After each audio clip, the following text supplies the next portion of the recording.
Okay, thank you all for coming.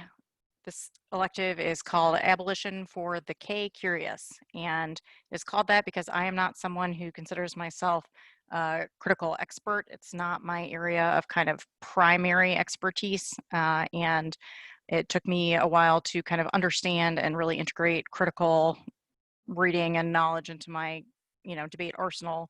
And so I think that the abolition critique is a good gateway, and I'll talk a little bit about why I think that is in a second. A critique at a basic level is an argument that disagrees with the assumptions of the affirmative, and I think that abolition critique is useful because the assumption that it disagrees with or takes issue with is one that is embedded in the resolution. It is a central assumption of the topic, that is that the criminal justice system in the United States can and should be reformed. This critique instead assumes that the system is irrevocably broken and should be abolished, that we should work towards better forms of social organizing that do not rely upon the penal system or criminal punishment as a central force. And so the reasons that I think that this critique is a good kind of gateway, if you're someone who isn't as familiar with critiques, first is just what I just said, which is that this is a central assumption of the resolution and of the controversy area writ large. When we talk about the topic being AF biased, that is largely because the criminal justice system in the United States largely doesn't work as is, doesn't exist for good reasons. There are not kind of strong defenses of most aspects of the criminal justice system as it currently exists. And so the abolition critique says, that is a problem, and our approach to responding to that should be grounded in abolition rather than in reform. The second reason I think it is a good kind of gateway critique argument, the cards are very good and they are getting better all the time. There is kind of unprecedented media and public spotlight and attention on the abolition movement and the ideas behind penal or prison abolition in the United States. A third reason, especially if you're someone who, doesn't have a ton of familiarity with critiques, I think that one way, there are myriad ways you can debate this or any critique, but one possible way to debate this critique is kind of as the movement's DA in disguise. So we're living through a fascinating political moment, as I said, unprecedented media attention on criminal justice and all of its myriad problems.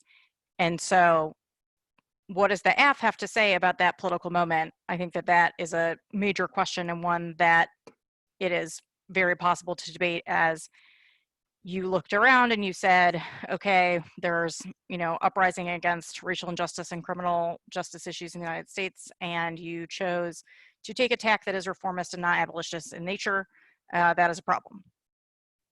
The fourth reason that I think that this is a good critique argument for people who aren't as familiar with critiques, I think many of the principles that are important in good critique debating, things like, discourse matters, discourse shapes outcomes, can be pretty obviously and clearly demonstrated in the context of this work.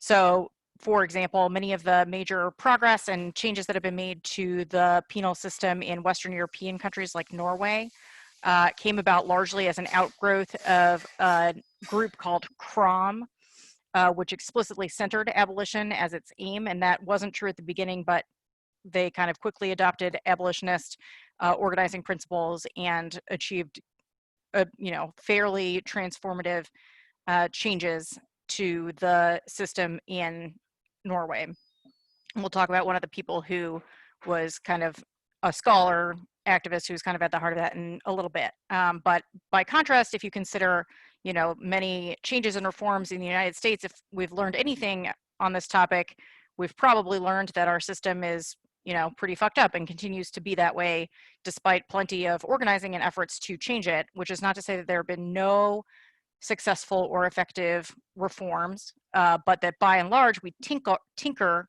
a lot more than we transform, right? So we make minor adjustments a lot more than we are willing to fundamentally reevaluate how we think about criminal justice in the United States and its role in broader public life.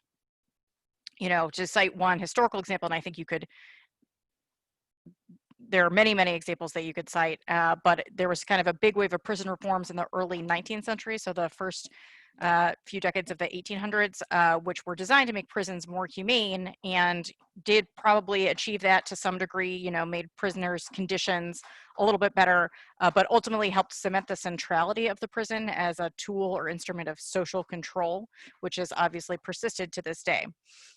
So just in terms of how you think about what outcomes are produced by specific discursive frames or ways of thinking about the world, I think that abolition has a pretty good argument for having a positive effect on the outcomes that we shape.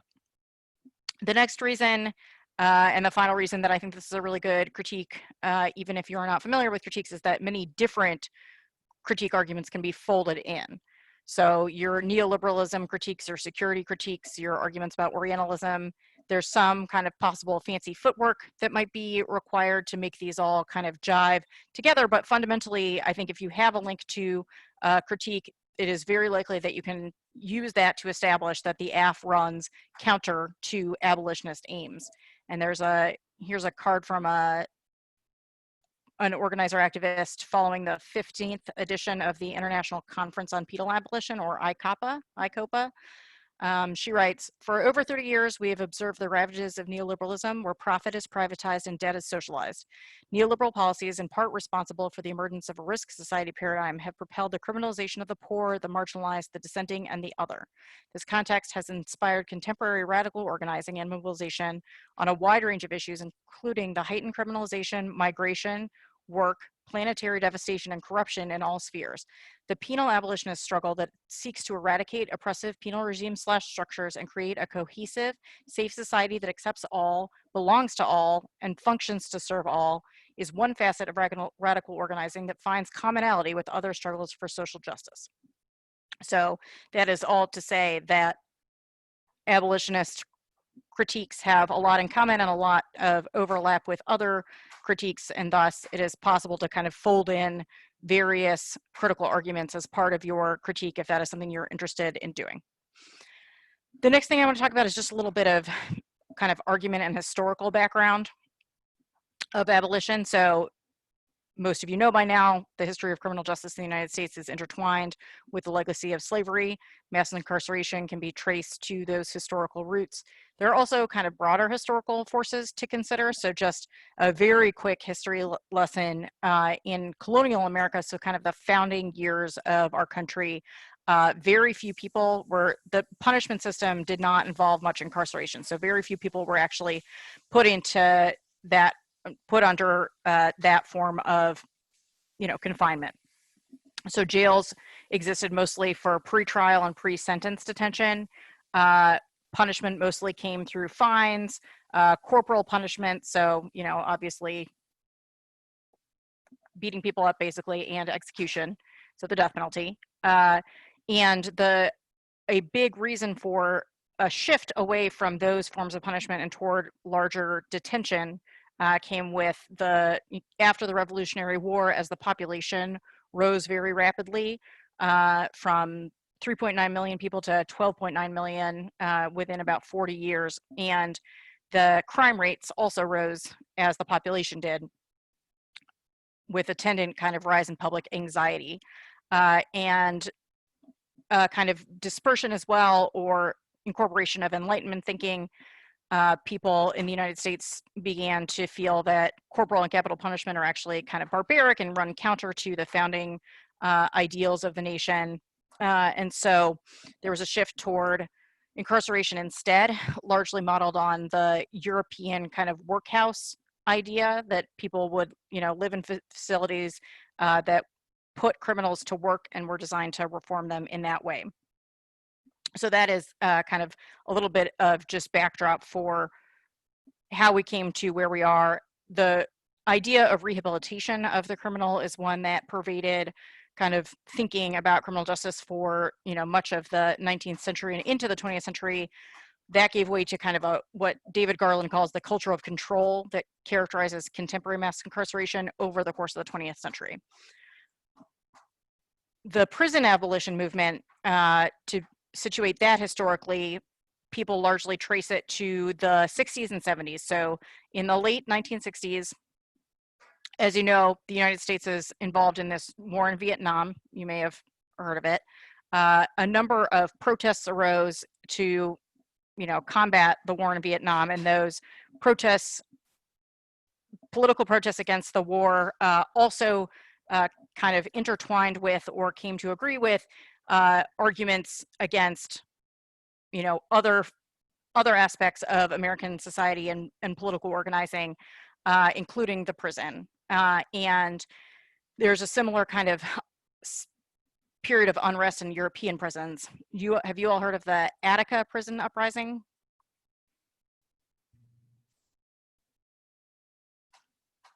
I forgot that when your boxes, it's harder to see. No Attica prison uprising. Okay, so the Attica prison uprising was a major prison riot that occurred in 1971 in Attica, New York.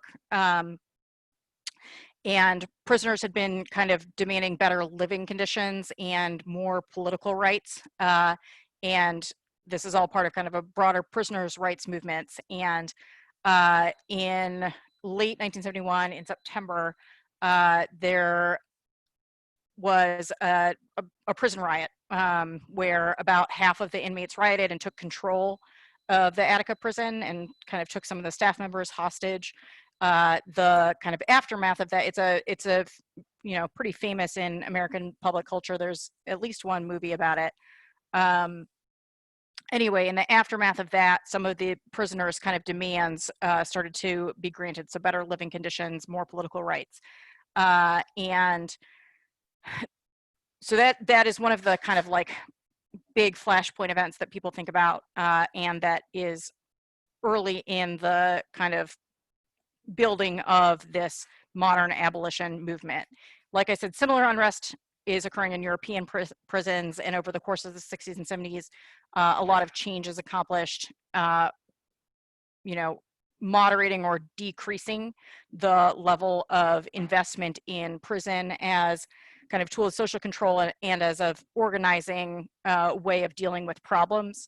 And rather, instead, there's more of a shift to a broader social safety net, which, is something that there's lots written about that and lots of ways that plays into our lives, things like healthcare, things like basic economic goods that, the United States in comparison to Europe, some of these Western European countries is considered kind of comparatively lacking. Did you have a question, Holland, or did you just decide to demask for funsies? Cool. So two important early works in the abolitionist movement are Thomas Matheson's 1974 book, The Politics of Abolition, and he is the person that I referenced earlier, who was both a scholar and activist who is part of the Norwegian movement that resulted in these changes that I've described, and who also has a strong abolitionist bent. Another important early work was by Faye Honey Knopp in 1976, published Instead of Prisons, a handbook for abolitionists. And I think that both of these works are remarkable, both because they played an important role in the development of abolitionist scholarship and activism, but also because they're still cited. Like Matheson comes up all the time in all of these articles, and Knopp to some degree as well. And Angela Davis also cites Soledad Brother, The Prison Letters of George Jackson, which was written by a revolutionary activist who was himself a prisoner, who co-founded the Marxist-Leninist Black Guerrilla Family. That was published in 1970, and George Jackson was ultimately killed in a prison uprising in California. So all just some, background kind of scholarship. The movement has grown since then substantially, though only in recent years has come to have more public attention. But since 1983, so almost 30 years ago, the International Conference on Penal Abolition, the one I cited earlier, ICOPA, brings people together who are all united in the goal of abolition of the prison industrial complex, the penal system, systems of carceral control. And so, that has existed for, like I said, almost 30 years, which is pretty remarkable. It's an, international movement, and they're one of their like organizing and guiding ideas is agenda setting, or bringing the abolitionist framework to specific individual organizing work. And Angela Davis co-founded Critical Resistance with Ruth Wilson Gilmore, who's another important abolitionist. That was founded, I think, in the 90s. Yes, in the 90s. And Critical Resistance is short for Critical Resistance to the Prison Industrial Complex, and they started holding a conference in 1988. And so that is another kind of like just historical, star around that year.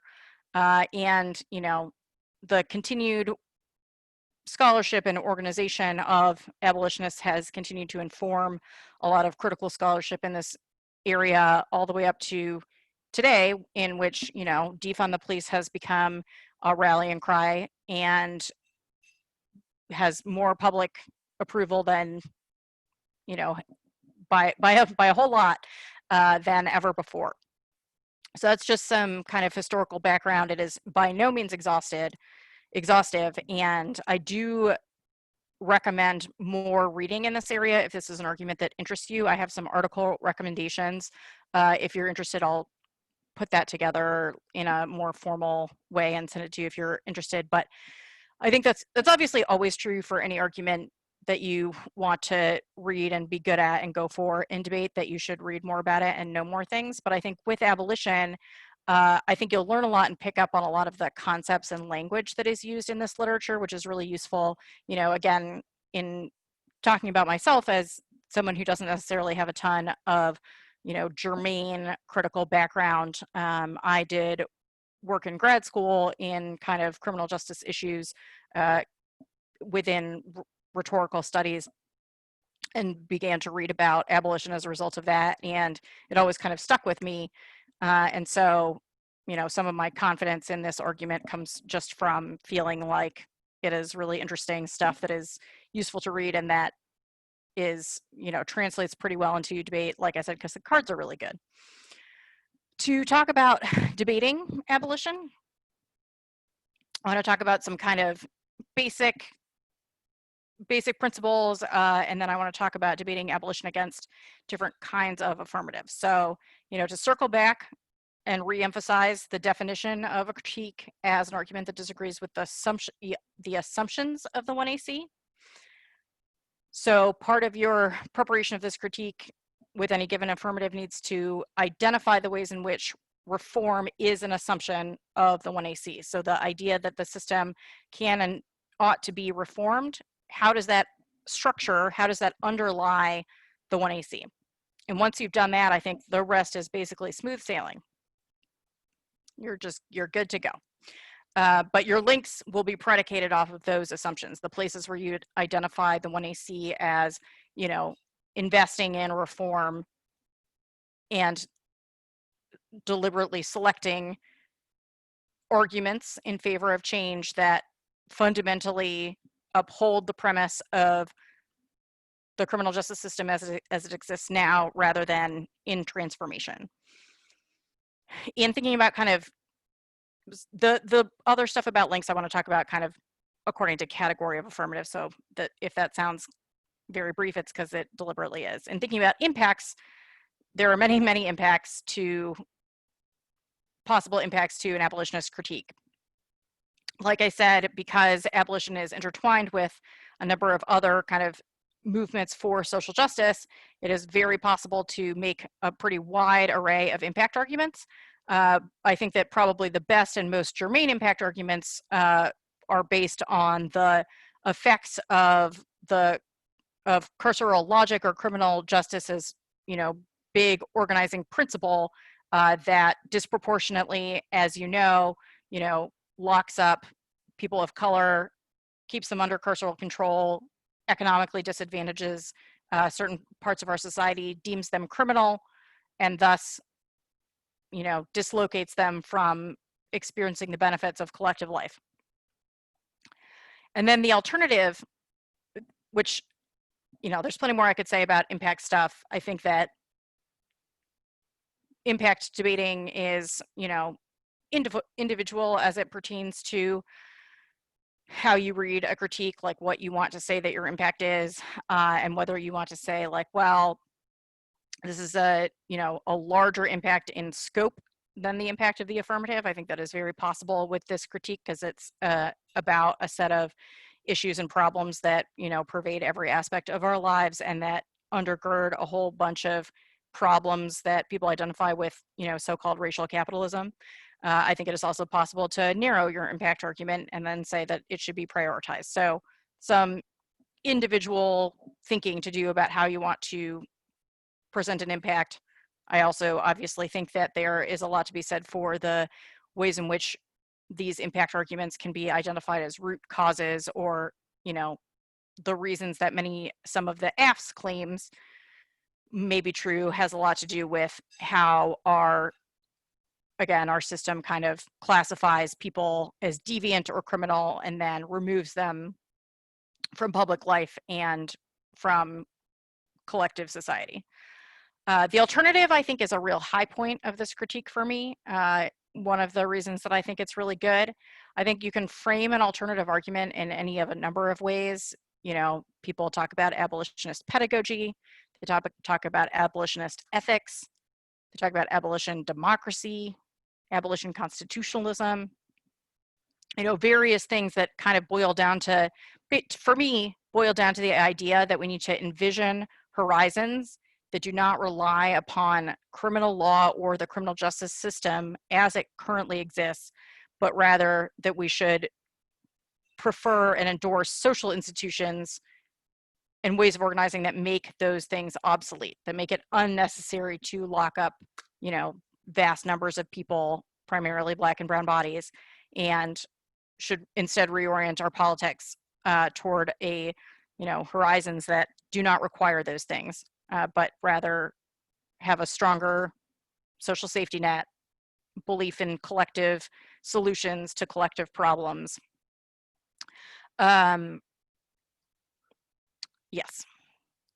Alternative cards, very good. I had something else I was going to say there, but I lost it. Just kind of a little bit about mechanics of your critique debating. You want to make sure that a 1NC on this argument is as specific as possible. A good link card for the 1NC is one that, you know, identifies a central assumption of the 1AC and then problematizes that assumption. And, you know, you'll want to select that based on kind of what you think is the central assumption that you're going to disagree with, or the primary assumption that you'll disagree with. And we'll talk a little bit more about that as we talk about kind of different types of affirmative and how abolition might operate in comparison to those different types. You got to construct the impact, you got to construct the alternative. I mostly already talked about these things, but, you know, the other point that I wanted to make is to prepare those, structure the 1NC with an eye towards the relationship among them. So you want to make sure that there is harmony between the things that you're criticizing, the assumptions of the 1AC that you are disagreeing with, the implications of thinking about the world in that way, so the impact arguments associated with the assumptions that you're criticizing, and then the alternative way of thinking or the alternative assumptions that ought to replace what you have criticized in the 1AC. Those things should all mesh and gel and blend together. I'm going to talk a little bit about debating the debating critiques in just the block and the 2&R, just because I think it's worthwhile if it's on the assumption that, you know, many of you perhaps have not really done it before. One kind of basic but important principle is that debated well, a critique requires a large time investment. So I would never have a critique as less than the whole 1&R or a big chunk of the 2NC. In terms of structuring the speech, you know, I think that one thing that people over rely on is kind of lengthy overviews that just like say everything that the critique says or summarize everything that the critique says and take like 2 minutes or 3 minutes. That is not very useful. The only thing I would do in kind of an overview on a critique is, here is something we think the 2AC has messed up. Here's something that they've missed about our argument that will structure the rest of the speech. You know, you can build in there, if you want to, some of the like turns case or root cause arguments or alternative solves the case. A lot of that stuff is better done on the line by line, but you know, your mileage may vary if you're someone who wants to grandstand about those things a little bit more. And then the rest of a speech on a critique does not differ from the rest of a block speech on any other off-case argument. So you want to answer the 2AC in the order that it was presented. So some people kind of forget about line by line when they start reading critiques. They're like, I'm going to do the link and then the impact and then the alternative. Or they're going to be like, on to the role of the ballot debate. Don't do any of that stuff. Just debate the arguments in the order presented in the 2AC. When an affirmative makes a framework argument or says, you know, something like the, you know, ballot should determine whether a plan is better than the status quo or a competitive alternative, or makes any other kind of framework argument, that is, you know, often a very significant argument for a critique, because it is about the, you know, the way that the judge should evaluate the debate. And it does often require that you present a kind of alternative frame for how the judge ought to evaluate the debate. And you will likely, you know, contest the idea that the plan or the, you know, the United States federal government should part of the 1AC, it can be isolated or abstracted from the rest of the 1AC and should be, you know, evaluated in a vacuum in comparison to what the negative says or your alternative. You know, rather you are most likely going to point out that assumptions, which is what the critique is about to begin with, assumptions structure everything else that happens. When we think about the world in a particular way or approach the world in a particular way, that really, you know, structures and organizes and influences the decisions that we make and the outcomes of those decisions. So critiques are not about saying like consequences of our actions are irrelevant. They do often say consequences of our actions have a lot to do with the assumptions and frames and arguments that we use to inform those actions. Again, this is a place where I think there is really great evidence from the abolitionist perspective about, you know, why abstracting kind of criminal justice reform proposals to simply, you know, the isolated or specific policy proposal is a bad way of going about things, and can serve to reinforce the structures that it is perhaps attempting to change, because when you know, start from the premise that we have a system that mostly works, but we can, you know, change kind of this one facet, that has, you know, a lot of bearing on how things play out, how proposals get implemented, the way people talk about them, the way that, you know, they circulate, and the way that ultimately kind of everything else falls into place. So it's important to, you know, think about how you want the judge to evaluate the debate. And again, I think that can differ based on the type of affirmative, but fundamentally your point is to say the assumptions made by the 1AC are an important consideration as you decide whether to endorse the 1AC or not, or endorse the alternative. And certainly there's no harm or reason not to kind of make a lot of the sort of debate theoretical arguments against plan focus at this stage. So, you know, the reasons that it is important to allow the negative to critique or disagree with the 1AC as a whole and not just with those 10 seconds of the plan, you know, and to shore yourself up against claims that this is like an unfair way of thinking about the world. And I think that, or an unfair mechanism for debate evaluation. I think, again, with abolition, that you are on pretty strong ground insofar as, like I said, central organizing principle of the resolution is the idea of reform. If the affirmative feels that it is unfair to be forced to defend the idea of reform, I think that they are, you know, woefully woefully inadequate to the task, let's say. And you can also talk about sort of the pedagogical or educational value to the assumptions behind your critique, all the normal stuff. I would read some cards, you know. I don't want to spend too much time on this because sometimes I think it is overemphasized in people's thinking about critiques, but I do think it is an important one. And again, one where the strength of this critique is that the evidence is very good and the people writing from the abolitionist perspective have good arguments and reasons that their perspective ought to be prioritized. So Dylan Rodriguez, lots of great cards, lots of great abolition first ideas. Would definitely read some of those cards.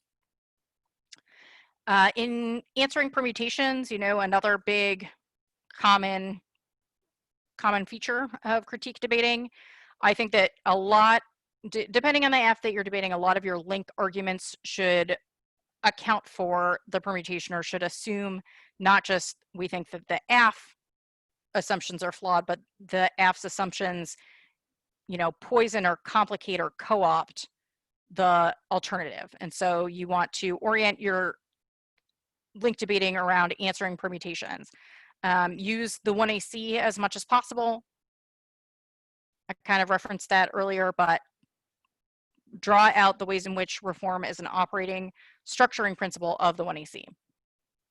And I think we'll talk in a little bit more detail about permutations based on the kind of affirmative in just a couple minutes. In debating the impact, kind of already said this, links should generate particular implications. It is a place where the AF's arguments kind of to counter your critique's impact, I think run into some inherent difficulty because you can't exactly read impact defense to, the racialized logic of mass incarceration. That's a rough spot for the AF to be in.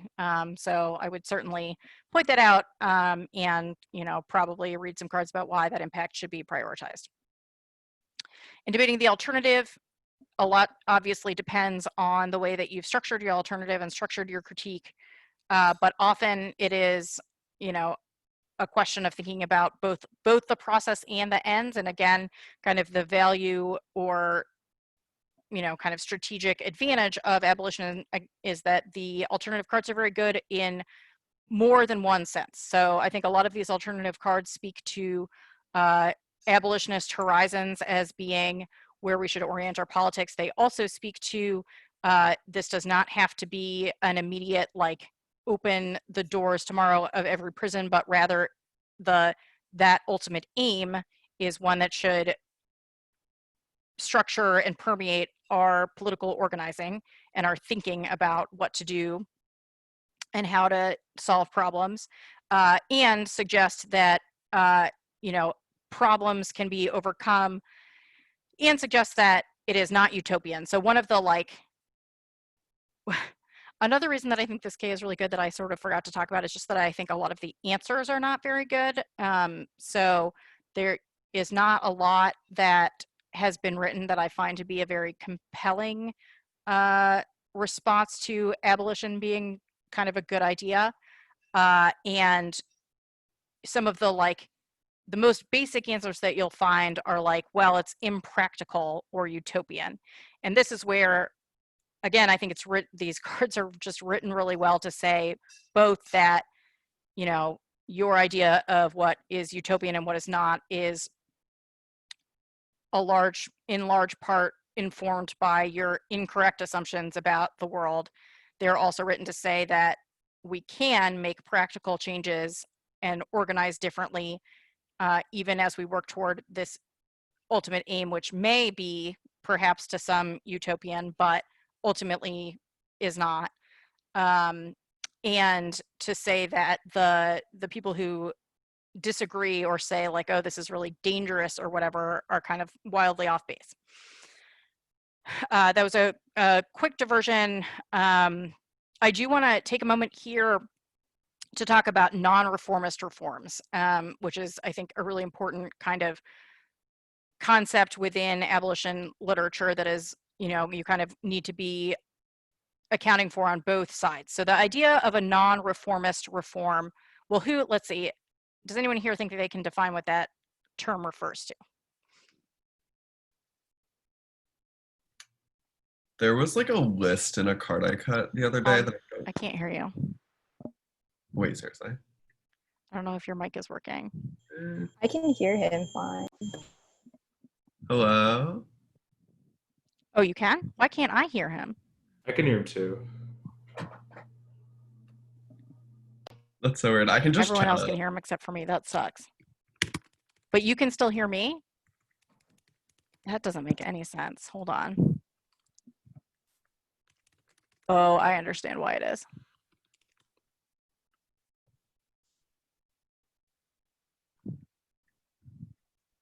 No, I cannot hear anyone else. Wait, try now.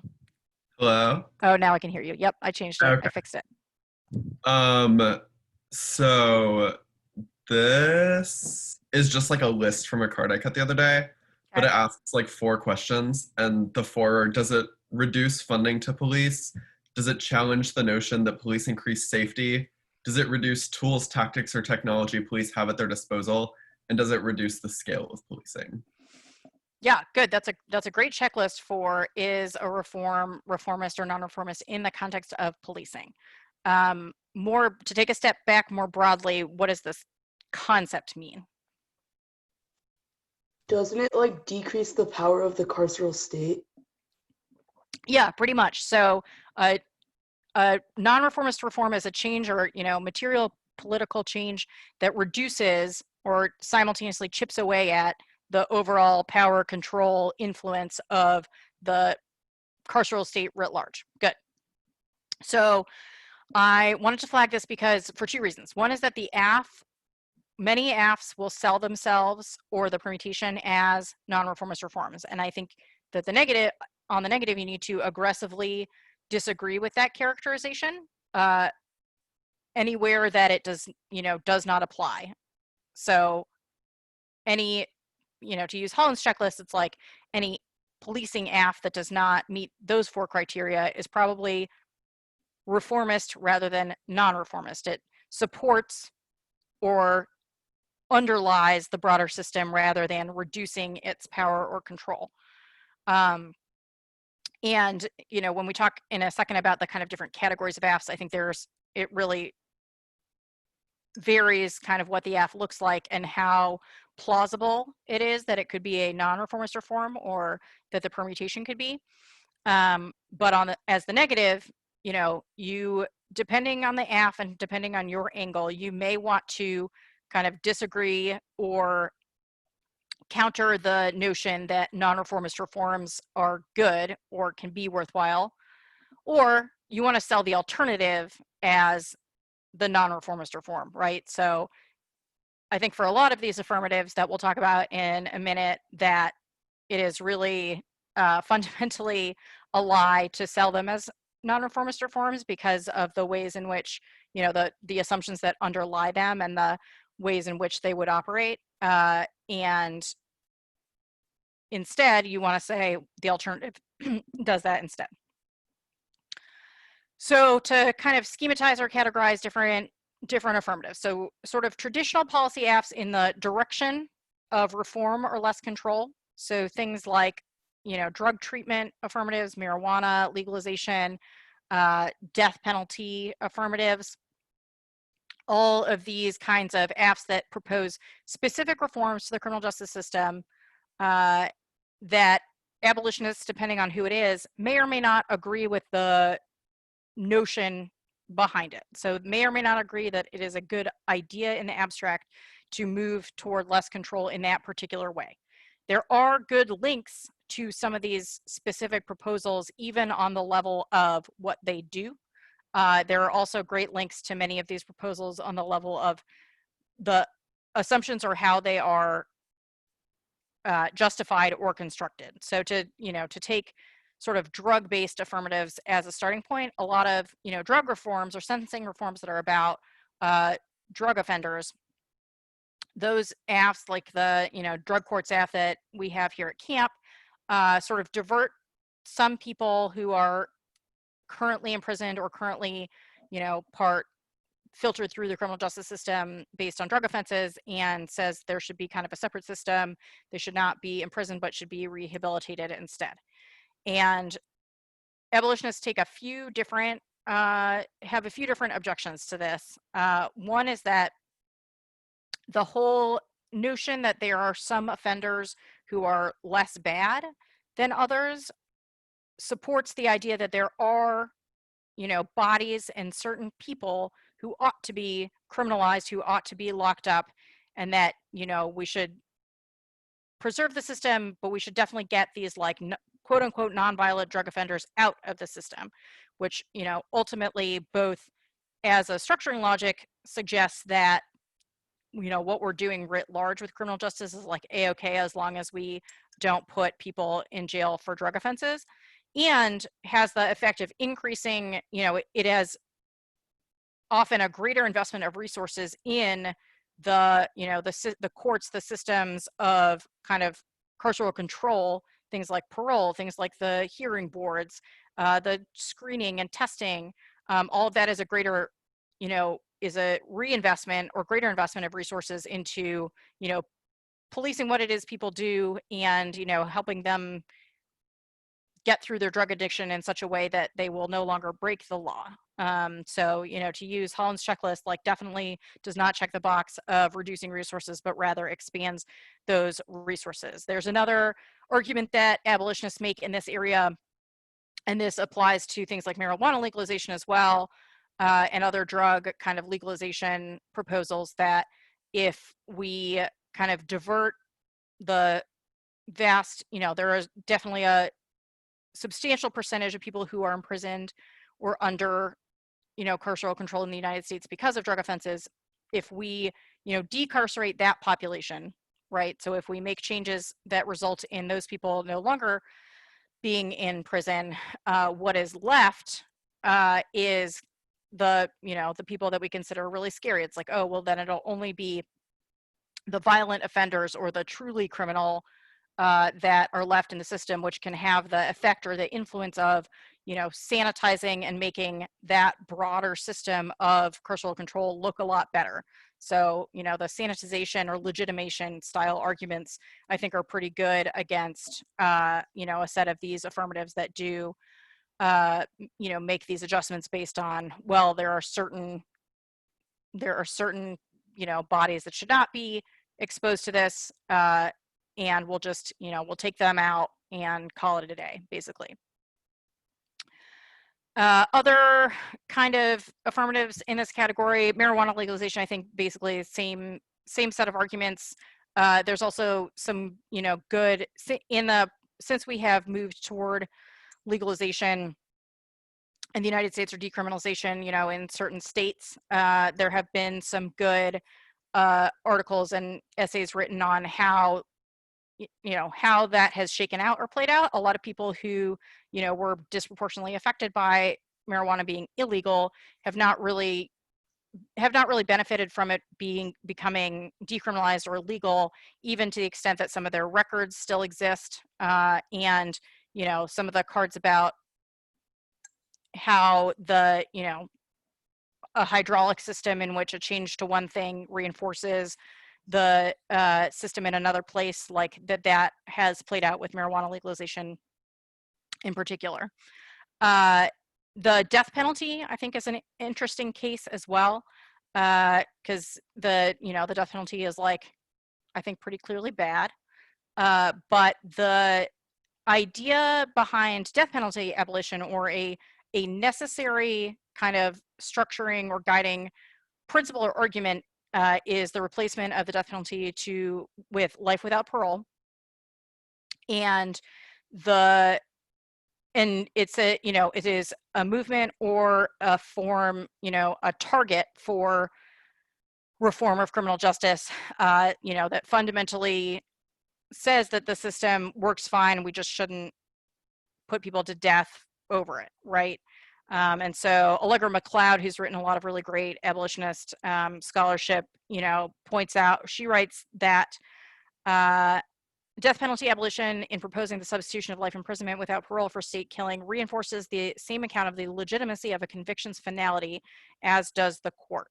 So the idea being that a criminal conviction is kind of the, be all end all. Once someone has been convicted, that, what matters is, do we put them to death or not the idea of whether a conviction, how a conviction reflects that individual and what should happen to that person. So some surprisingly good cards, I think, on death penalty as oppositional or death penalty abolition as oppositional to broader abolitionist goals.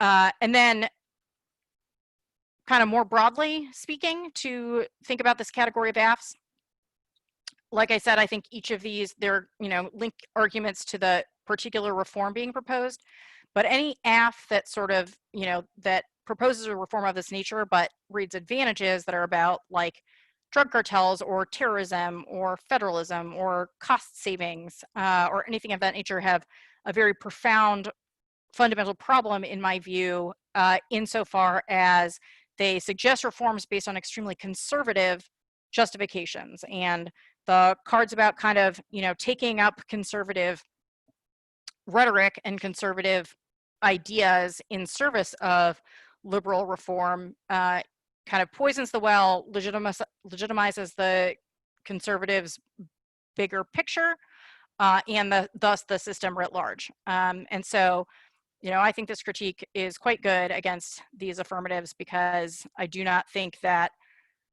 you might in one sense say, oh, but, the perm is a non-reformist reform, but I think that any AF like this is like really trying to sell you a bridge to nowhere if they think that it is, a non-reformist reform to legalize marijuana or the, get rid of the death penalty in service of like fighting terrorism. Like that is some real wonky shit. I do not agree with that characterization of that idea. Second category of affirmatives, and actually I should really probably combine the next two categories. So traditional policy affirmatives, either that are in the direction of more control, so like white collar crime, says we should do more of the criminalization, or have kind of, little or nothing to say about the criminal justice system writ large, or, are of questionable direction. So, like the MLATS or FISA, that kind of don't seem like they have all that much to do with the criminal justice system as it exists. I think that, you can focus a little, depending on what the AF does, it's definitely easy or possible to talk about the, specific reform and why that might be bad. So criminalization of white collar crimes might be designed to like eat the rich or whatever, but very unlikely that that is how it actually plays out. It is also possible, I would also say that those affirmatives have those affirmatives look around at the world, right? And say, we're living through an unprecedented pandemic that is disproportionately affecting Black and brown bodies, and we are seeing movements rising up to combat racial and economic injustice. And it says, what those Fs have to say is like, I don't care. And, what about justice for Carter Page? Or like, what about our privacy laws and terrorism cooperation? And so it's definitely, I think that these affirmatives, it's a good example where your criticism probably has a lot more to do with the, perhaps neoliberal or securitization of the world than perhaps the relationship to the criminal justice system. So it is those AFs are definitely a case where I would build those things in. But I do think it is, more than possible to say, like, you have picked the wrong horse to back. This is counterproductive and, neoconservative way to deal with a problem that is maybe not a problem, and you're doing it at a moment in time in which that can only serve to reinforce some of the, structures that we broadly think should be dismantled. And then the final category of affirmative that I think is probably the toughest for abolition would be, what all the kids would call soft left affirmatives in the direction of reform or less control. So, death penalty or some policing AF or whatever that is, that does perhaps meet some of the criteria outlined by Holland. I think, again, your mileage this really varies from one AF to another in terms of what does it do? Does it actually move in the direction of less control or not?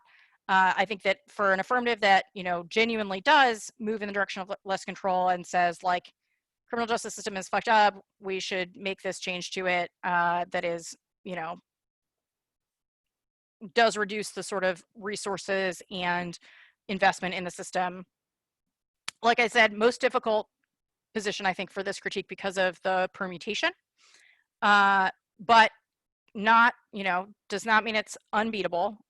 And so for one thing, I do think that sort of the pessimism or structuralist critiques are better suited to at least beat a permutation, but that does not mean it is not worthwhile to think about this argument in relation to such affirmatives, especially since it's like there's really one argument you need to beat. You only need to beat the permutation, and so you can structure the whole debate around that. And again, I think this is where kind of the abolition critique as movements DA is maybe most useful. So the affirmative, invests in a kind of reform at a time when abolition is gaining steam, and that can only kind of quell or take the wind out of the sails of those movements.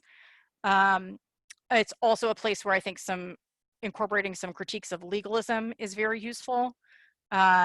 So, investing in the law as our way of dealing with the problems that we currently have in criminal justice in America is, a strategy that is doomed to fail because of the way the, beliefs in laws neutrality.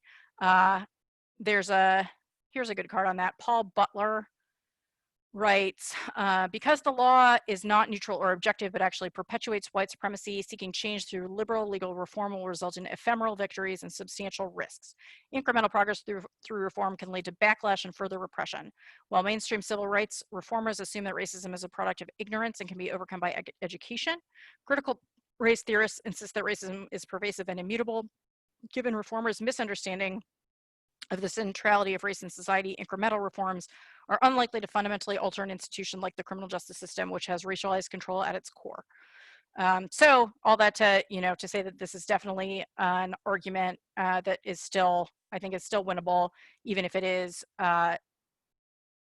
somewhat tougher. And some of these, I sort of referenced this a second ago, but I think there are affirmatives in this category that are of more indeterminate direction. So maybe a marijuana legalization app where it's like open for interpretation or debate, sort of how much we think that the F as constituted is in the direction of less carceral control or not. You can probably push back on that. Some of them I think are definitely not in the direction of less control. So like our Capitol Police app that says like transparency, apply transparency laws to the Capitol Police, I think is distinctively not in the direction of less control. So definitely still possible link arguments.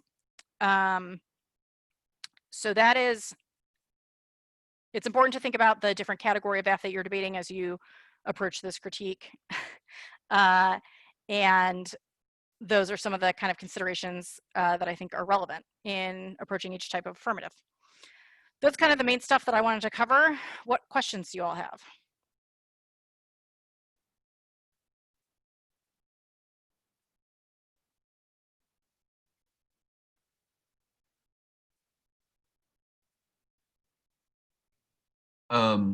I have kind of been under the impression that like if the AF reads like a soft left AF, they kind of just like will lose because like any risk of a link plus alt solves the case. It's definitely true that the way in which it's easier to debate those affirmatives are we will win some link and the alternative definitely solves the case, like solves it way better. Sorry, finish your question. Do you have ideas about how to frame the perm kind of like offensively? Because I think that could be really helpful in some of those debates. On the AF or the neg?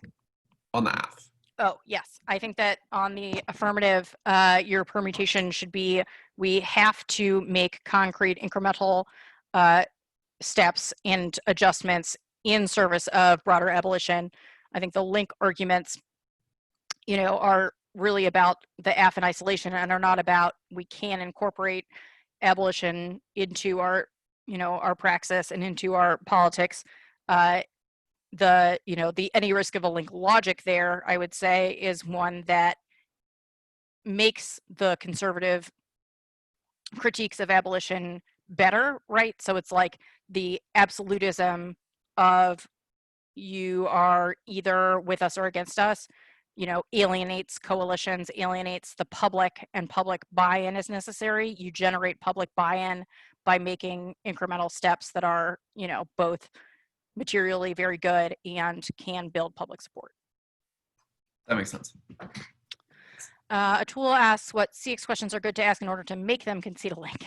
I don't know that you're ever going to necessarily get the 1AC cross-X to just, spit out the link. But I think, I would ask some questions about the aims and processes of the affirmative and, what happens to, offenders in a given category, or, people who are currently imprisoned as a result of the affirmative. What happens to, if it is determined that a drug treatment, that a person who is currently imprisoned for drugs, for some drug offense, like if they're diverted into a drug court and then it's determined that they're violent, what happens? I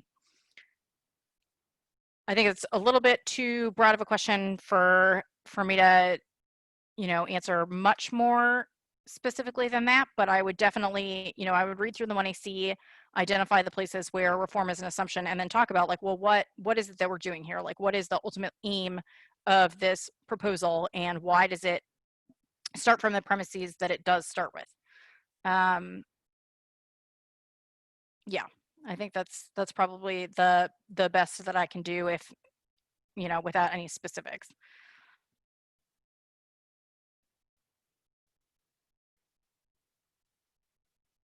Other questions?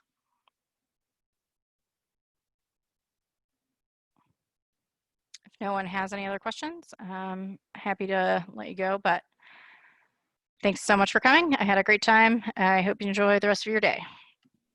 Thank you. Thank you. Thank you. Thank you.